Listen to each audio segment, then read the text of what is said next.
Smoking is injurious to health అని తెలిసి చాలామంది పొగ తాగడం తగ్గించారు.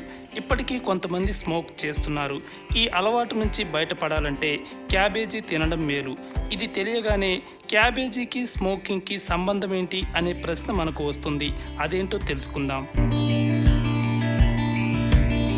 క్యాబేజీ గురించి చెప్పుకుంటే ఇది గల్ఫ్ దేశాల నుంచి వచ్చిన ఆకుకూర.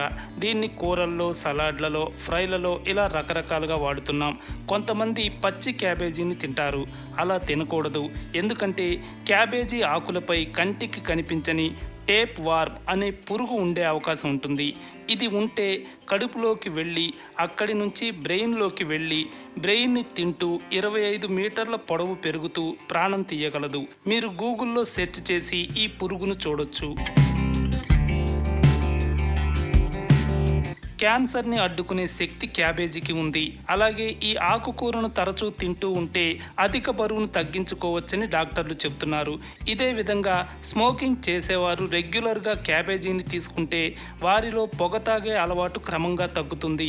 ఎందుకంటే పొగాకులో ఉండే నికోటిన్ అనే పదార్థం క్యాబేజీలో చాలా తక్కువ మొత్తంలో ఉంటుంది. అందువల్ల క్యాబేజీ తిన్నవారికి పొగ తాగాలి అని త్వరగా అనిపించదు అని పరిశోధనలు చెబుతున్నాయి.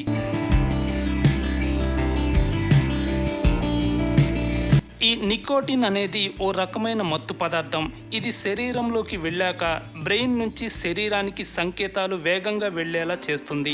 అంటే వ్యక్తులు టెంపరీగా యాక్టివ్ అయ్యేలా ఇది చేస్తుంది. అయితే ఇది క్రమంగా వారి ఆరోగ్యాన్ని అన్ని రకాలుగా దెబ్బతీస్తుంది. అందుకే స్మోకింగ్ చేయొద్దు అంటారు. క్యాబేజీలో ఉండే నికోటిన్ చాలా తక్కువ శాతం కాబట్టి దానివల్ల సైడ్ ఎఫెక్ట్స్ అంతగా కనిపించవు.